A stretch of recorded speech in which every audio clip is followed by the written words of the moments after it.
Come cook dinner with me, friend. We are making skillet boursin chicken today. It starts with butter flying chicken breasts. That's just cutting them lengthwise to make them thin so that they will cook through evenly.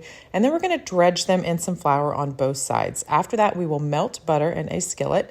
And once it is melted, you can take those dredged chicken pieces and put them into a single layer right into the butter and let them saute for about 4 to 5 minutes on each side until they are all cooked through.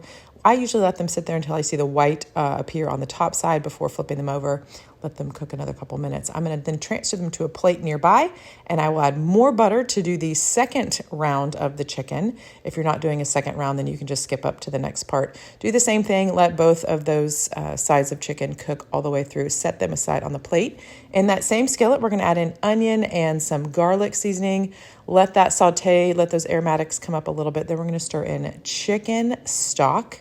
And then after that, we're going to add the magic ingredient, which is this boursin. I usually open it up and then cut it into pieces so that it will start to melt easier and faster once we add it in with the chicken broth. We're going to just whisk that in until it turns into that gorgeous creamy sauce.